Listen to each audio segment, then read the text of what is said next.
Okay, welcome everyone back to the last part of this lecture on the CSQ 2019 CSQ2. Okay, so for this question, I will look at part F of the CSQ2. And actually, you see, right, when it comes to inclusive growth, it's actually quite similar to something that we did in the past. Just that the other question was discuss whether a country should pursue inclusive growth at all costs, right?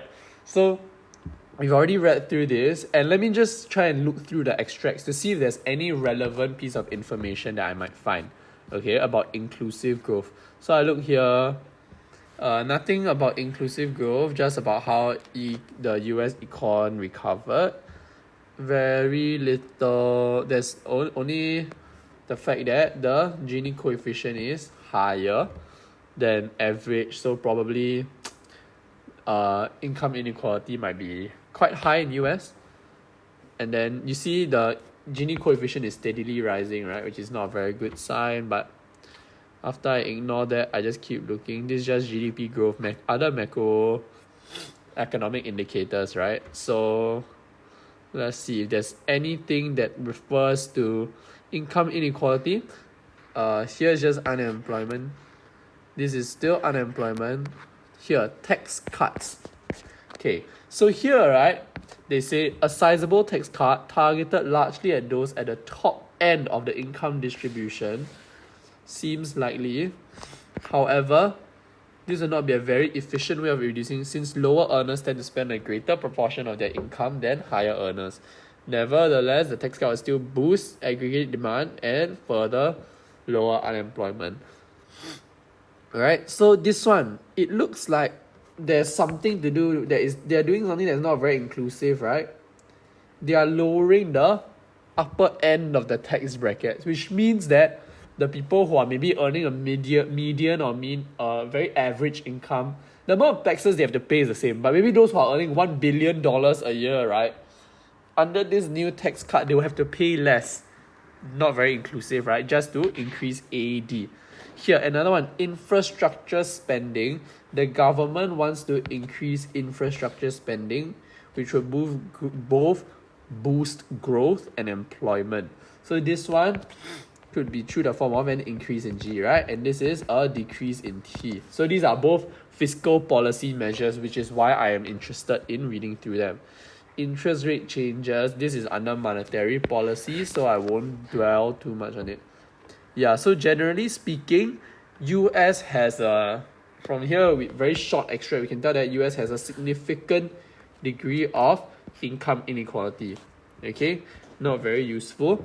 Now I look through, not much. So really all we have from all the extracts, right, is just this portion on tax cuts and infrastructure spending. These are the important parts.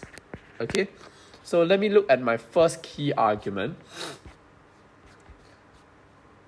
Explain how expansionary fiscal policies can lead to inclusive growth. So you realize, right, when I have a 10-mark question like this, it's split into 7-3, right? And this 7 is given for economic analysis.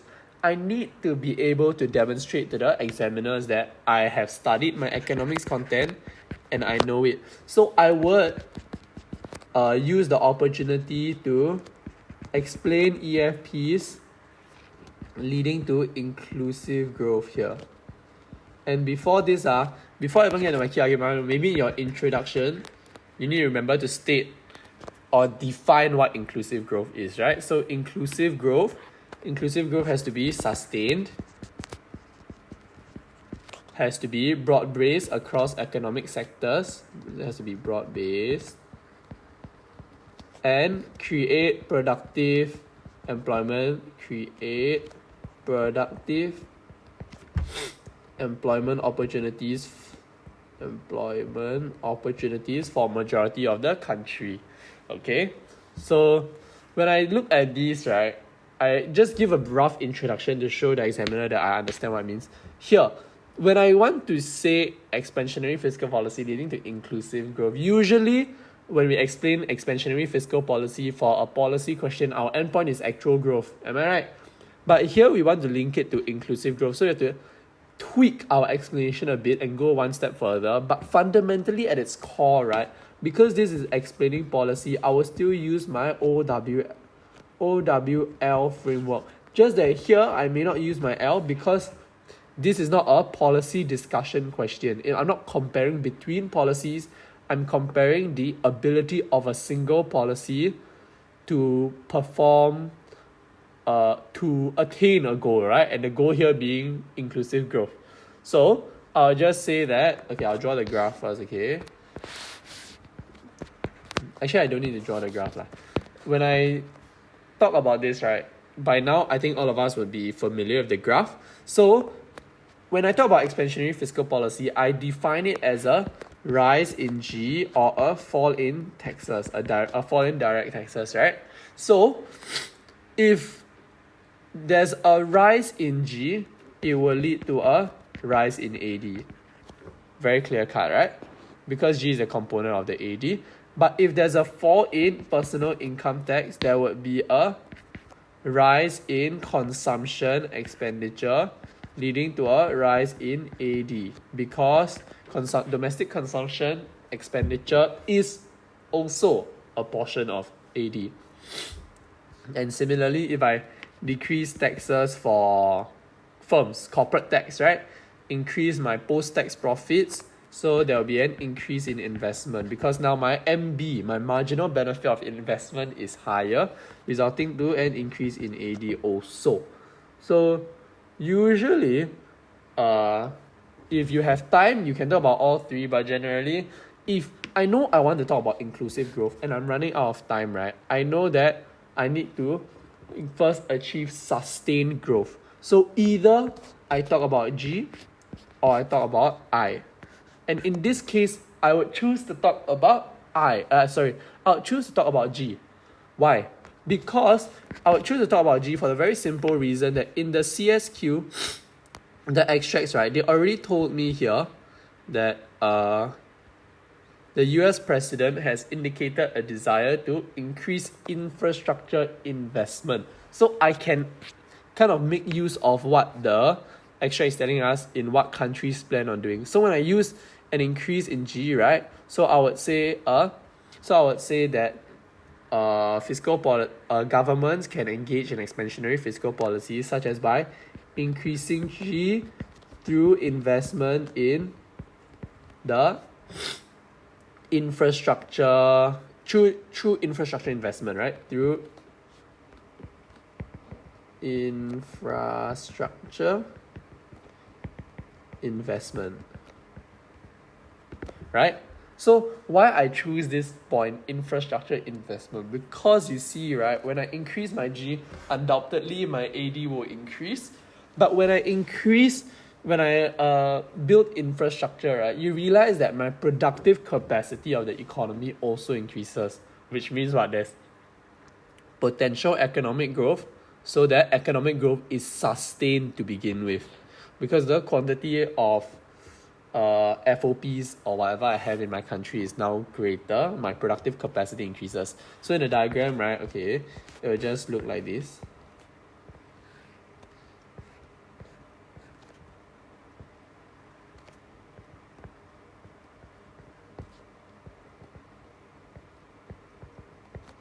Okay, it's a bit hard to see, but the general gist of it is my YF increases and my national income also increases, right? Y1.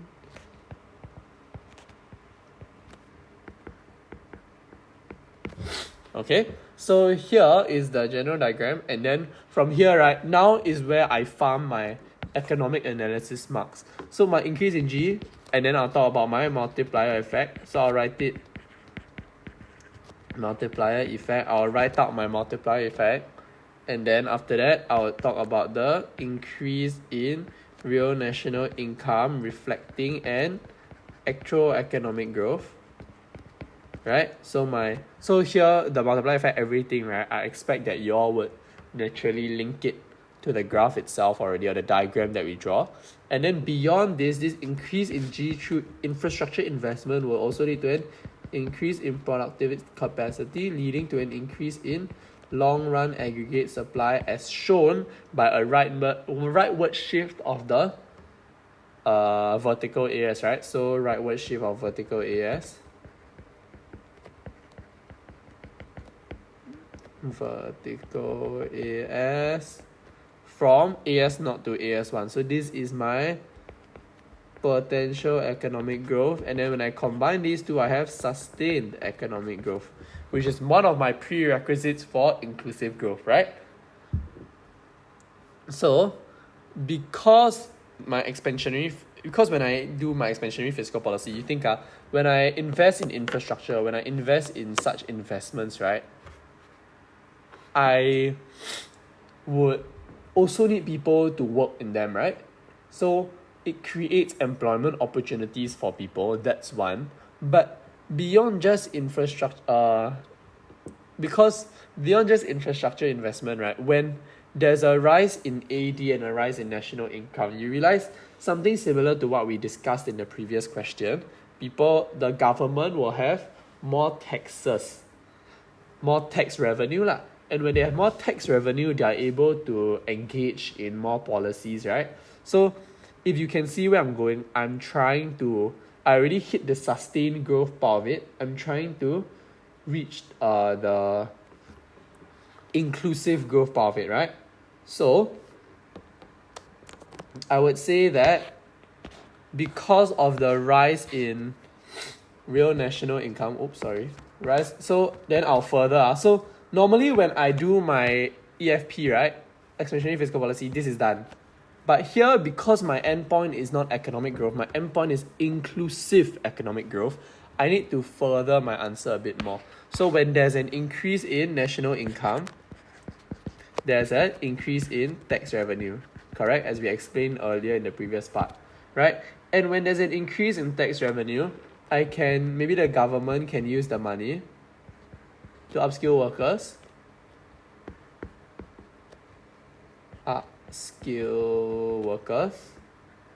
right? And then because they get upskilled workers, also there's less structural unemployment and they earn higher wages. But beyond that, right, I think the more intuitive one for many of us, which I would also rather, right, is an increase in tax revenue, right, would increase the government's ability to engage in transfer payments.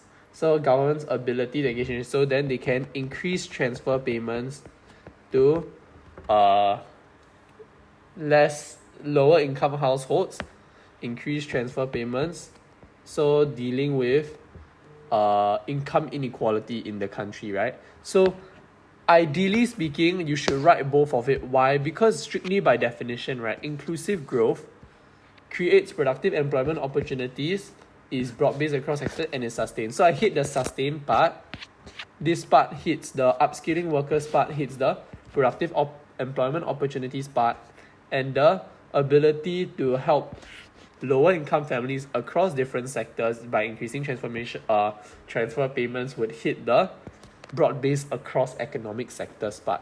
So ideally we should have all three parts, because that is what inclusive growth is by definition. Okay, so for the second part of the question, right, I just want to answer my key argument 2, right? Wait, let me write here. My key argument 2, I would just simply write that explain why expansionary fiscal policy may not lead to inclusive growth. So I'll explain why EFPs may not lead to inclusive economic growth. So, right, when I say EFPs don't lead to inclusive economic growth, I'm not saying that the fiscal policies are not effective, okay? Because I'm not saying that the fiscal policies are not effective in influencing demand, but rather I'm saying that these fiscal policies are not sufficient to attain the goal that we want right now of inclusive economic growth. So I don't need to say that fiscal policies are not effective at all, but rather I just need to explain that fiscal policies alone may not be sufficient to achieve the inclusive growth that we want, especially because you see the question, right? They say discuss the extent to which we can achieve inclusive growth through fiscal policies. Okay, so look at this. I remember that in my extract 5, we read something that was very interesting, right? Here, extract 5, right? A sizable tax cut targeted largely at those at the top of the income distribution seems likely. This increases growth. This is expansionary fiscal policy, but this is not inclusive. Why? Because this would likely worsen income inequality, right? If you think about it, as we discussed just now. So I would quote the part in extract 5. So I won't write it, I'll just say extract 5 tax cut would likely worsen income inequality.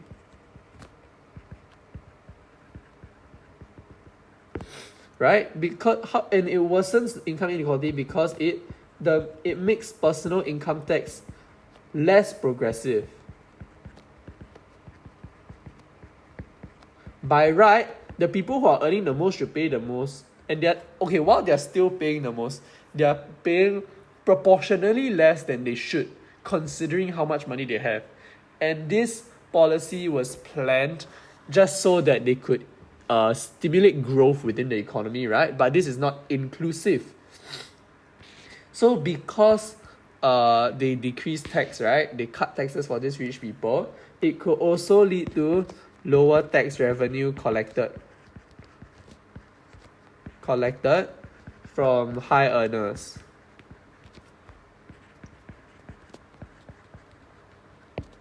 Right? And because there's less tax revenue, just now we said increase in tax revenue can do these two things, right? When there's less tax revenue collected from high earners by the government, this means that there will be less ability to redistribute income.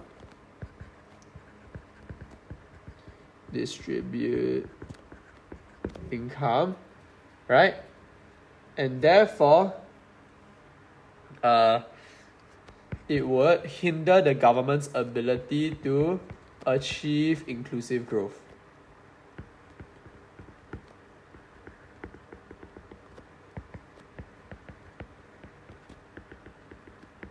Can you see that? Right? And furthermore, there's another point of it, right? When I look at expansionary fiscal policy, right? Another thing that could limit the impact that expansionary fiscal policy have, straight away I think about the one that we always memorize in our notes, right? The crowding out effect. So because this is something that we try to always write, or rather it's always the limitation that we write that limits the impact of expansionary fiscal policy. So you think I have two angles that I'm approaching it from. Here, right, when I quote the extract 5 tax cuts, I'm approaching it from the angle that even if EFP works as it's intended to stimulate growth in the economy, right, that growth itself may not be inclusive.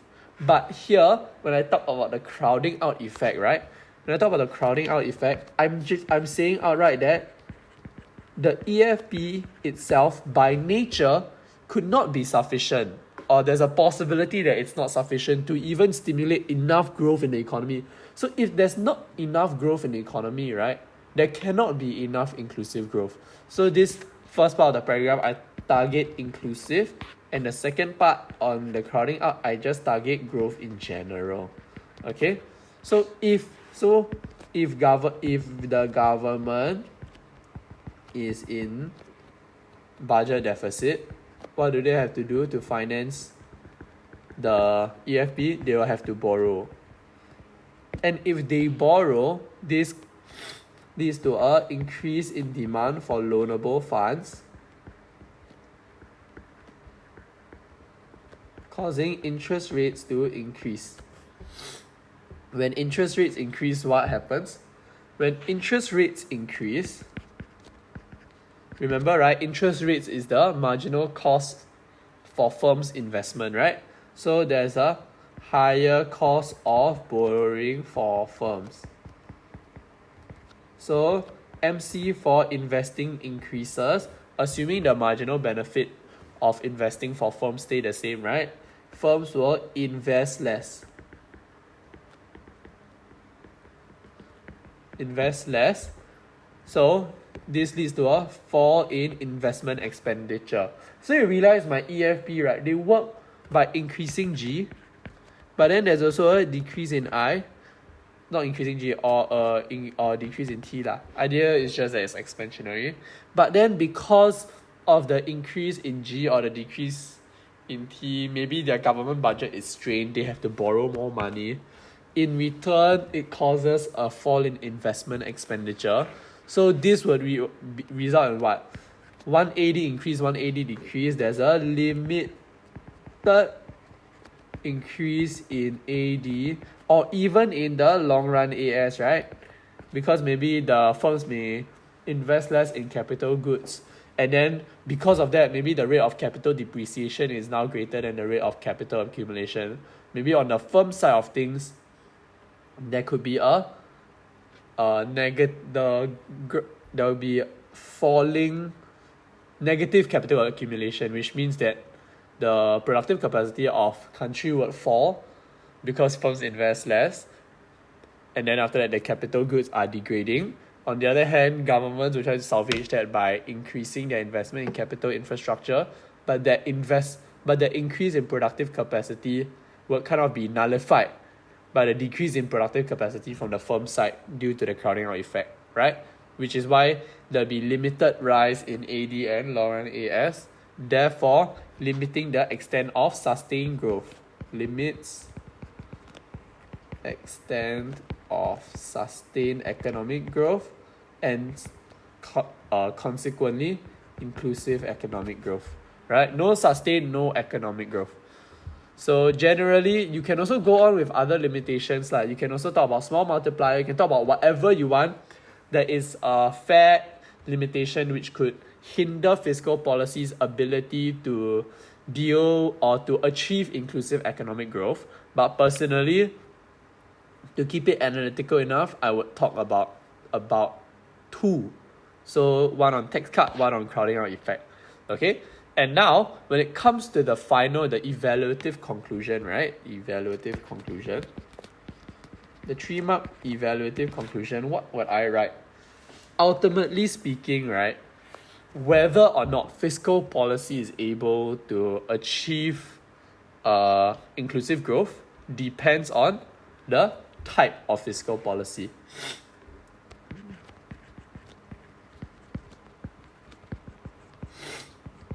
Okay, so you realize that regardless of whatever kind of fiscal policy you do, the achieving, or rather the achievement of inclusive economic growth is something that is very deliberate. The government has to deliberately push out policies to ensure that every strata of society benefits from economic growth, right?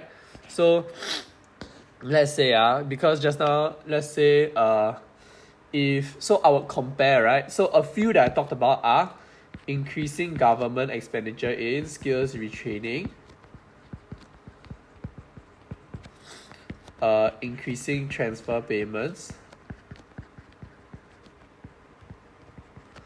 or decreasing taxes for the rich.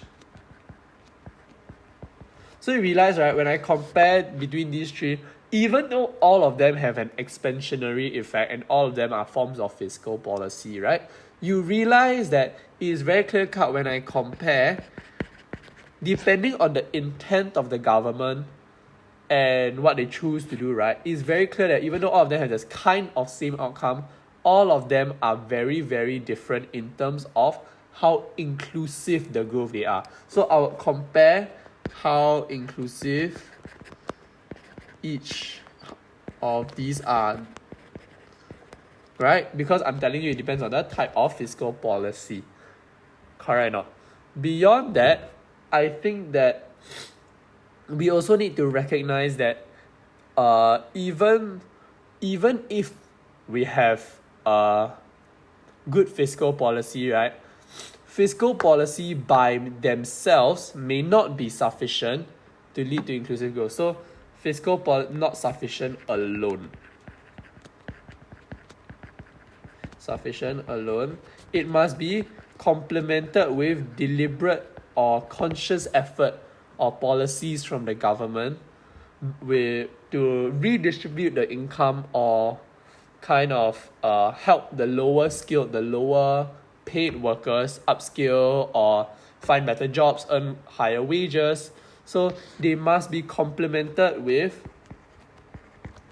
progressive policies. Maybe a progressive tax structure or whatnot to ensure that inclusive growth can be achieved. So I have two angles of evaluation here. Here I'm saying it depends on the type and form of fiscal policy that a government chooses to enact. And the second one, I say that fiscal policy still needs to be complemented by something else so that they are effective enough in achieving inclusive economic growth.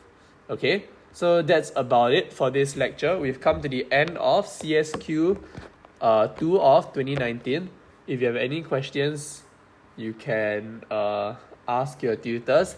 Generally, the macro part of it is hopefully it's digestible and straightforward for all of you, and I will see you next time in the next lecture where I go through the CSQ for 2018. Thank you.